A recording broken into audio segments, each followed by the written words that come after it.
Mesdames, Messieurs, merci de nous avoir choisis pour vous mettre au parfum de l'actualité grâce à cette édition du journal sur la radio-télévision Goma Kivu. Débutant cette édition par cette actualité, la situation était tendue toute la matinée de ce jeudi 2 février 2022 à Mugogo. Nous sommes en territoire de Walungu en province du Sud Kivu. Les habitants sont descendus dans la rue pour contester le meurtre de 2 personnes dans moins d'une semaine, dont le dernier cas est de l'enseignant Justin Mouloumé. Judine Sadiki nous en dit plus. Suivez son reportage. Sur place, les jeunes ont brûlé les pneus, barricadé la route pour exprimer leurs indignations. Les informations à notre possession renseignent que tôt la matinée de ce 10 février 2022, les habitants ont été surpris en retrouvant le corps sans vie de l'enseignant Justin Mouloumé il y a à peine 3 semaines. C'est le corps sans vie d'un autre enseignant qui était ramassé également. Les habitants dénoncent l'insécurité devenue monnaie courante dans cette partie du territoire de Walungu. Des bus sont souvent cibles des malfrats. Ces derniers les pillent et dévalisent les paisibles citoyens. Les habitants des Mugogo plaident pour l'implication des autorités à tous les niveaux pour mettre hors d'état de nuire tous les malfrats qui insécurisent la population et aux habitants de collaborer avec les services de l'ordre pour anéantir ces malfrats.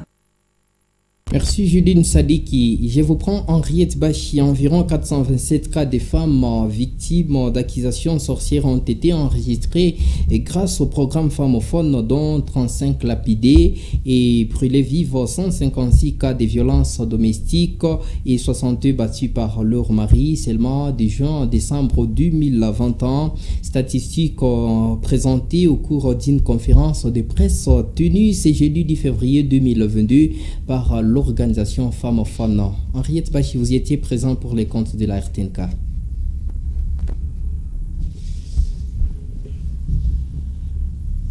Le tableau restait sombre au Sud Kivu à ce qui concerne les violences basées sur les genres. En seulement 6 mois, les groupements des Kalongué est venu en tête avec 8 femmes léchées, suivies des Sangué avec 7 cas, 5 femmes tuées à Lemera, 5 à Chierano, 3 à Minova, 3 à Nyangezi, 2 à Ouvira Centre, une femme à Luchinga, une autre à Idji. Plus de 392 femmes ont été malmenées, blessées et chassées de leur village après les tests coutumiers. Aux prophéties, les indexants d'être à la base du malheur qui frappe leurs proches. D'autres ont été victimes de violences domestiques, des conflits fonciers et tant d'autres. À en croire Eliane Polé, chargée de programme à l'association des femmes des médias, la lutte actuelle est de mettre fin à ces fléaux des violences sexuelles qui dévalorisent la femme. Nous avons organisé cette conférence de presse pour mobiliser les journalistes et défenseurs des droits humains par rapport à cette question des violences sexuelles et violences basées sur les genres qui est toujours d'actualité. Et nous nous sommes dit que c'est important de partager cette information aux médias, aux journalistes et défenseurs des droits humains pour qu'à leur tour, ils puissent relayer l'information et rappeler aux membres de la communauté que la femme elle a le droit de vivre dans un environnement sans violence. Avec ces systèmes d'alerte par messagerie qu'utilise Femmophone pour cette 3e phase, il s'est ajouté un énième système de SOS secours pour la prévention et la réponse. Il s'agit d'une nouvelle application mise en œuvre par une des organisations qui milite contre les VSBG et qui facilite l'identification des cas. Merci Henriette Bachi. Avec vous, Justin Mamba, au total 544 blessés par armes ont été évacués par le CICR dans les structures médicales de la province du Sud Kivu en République démocratique du Congo. Le seul mois ou la seule année 2021, statistiques révélées par le chef de la sous-délégation CICR en province du Sud Kivu au cours d'une adresse à la presse ce 10 février 2022.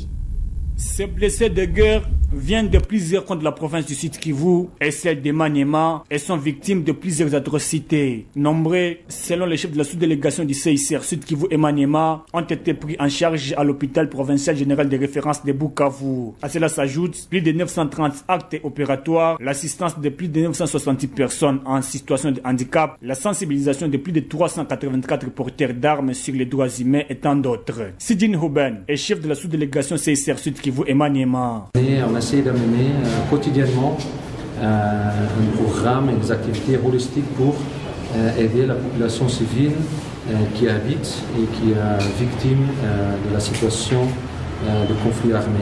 Donc les CICR, avec nos activités, on essaie d'adresser différents volets comme l'accès à la nourriture, l'accès à l'eau, l'accès aux soins de santé et autres, mais aussi la promotion du droit humanitaire international auprès des groupes armés et forces armées, un droit international militaire dont le CICR est gardien.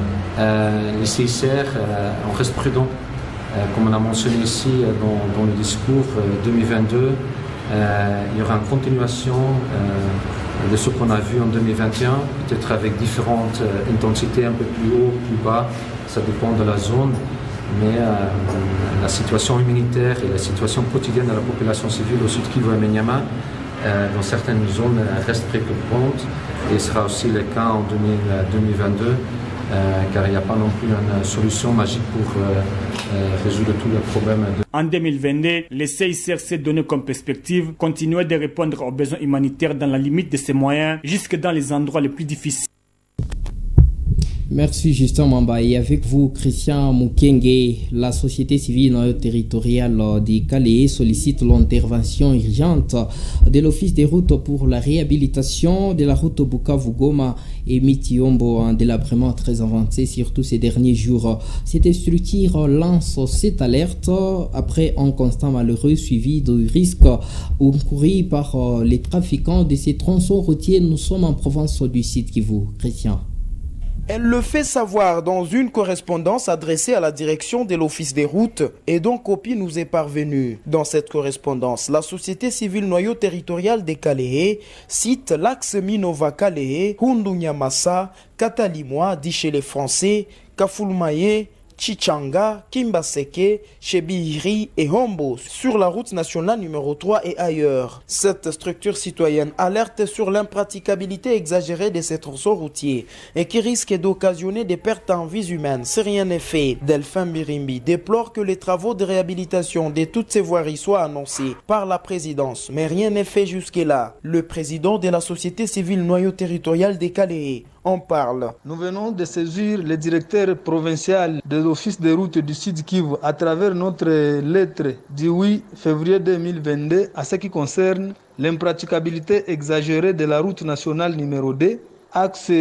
Sake-Kavumo, le tronçon Minova-Nyamukubi, ainsi que la route nationale numéro 3, axe Miti-Hombo-Sid. C'est pourquoi nous sommes en train de demander au gouvernement provincial, national, ainsi que la cellule infrastructure de faire tous les moyens possibles pour accompagner l'Office des routes dans le sens de chercher à organiser des travaux de dépannage dans les points chauds sur la RN2, le tronçon Minova, Nyambukubi à l'occurrence de l'axe Kalungu-Minova, Makelele, Nyamasasa. Et si nous allons sur la RN3, il y a la question de Baramoto, Kouavoka, Kougoriye, Kafrumaye, ferme chez le Padiri, Fumia. En attendant les différentes promesses pour la question de l'asphaltage des deux routes, dont nationale numéro 2 et nationale numéro 3. Inquiète par cette situation, la société civile promet des actions de grande envergure, dont le jour.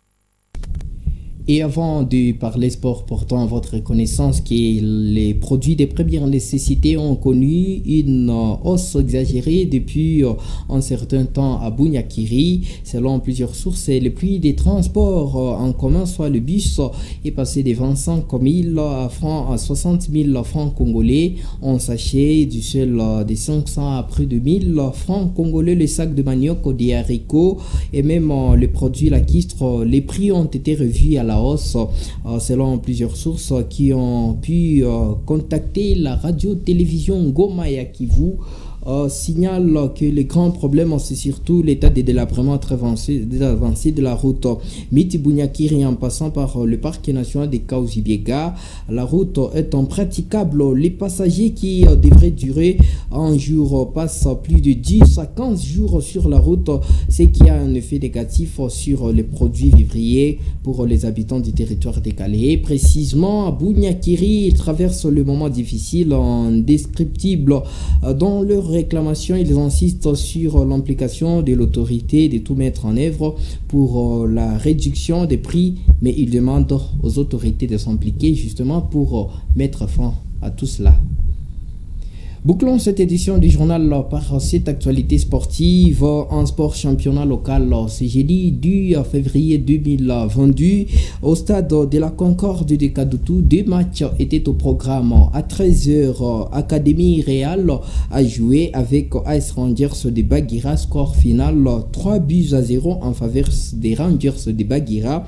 Et 2 heures plus tard, soit à 15h juste, Baguira United de Xemokaramba a joué avec Régisport. Score final 1-0 en faveur de l'équipe de Régisport. Mesdames et messieurs, c'est par cette actualité sportive que prend fin cette édition du journal sur la RTNK. Merci de l'avoir suivi. De partout ailleurs, vous nous suivez en ce net moment. Qu'il vous plaise de rester fidèle pour la suite des programmes sur les tam-tams numériques. Au revoir.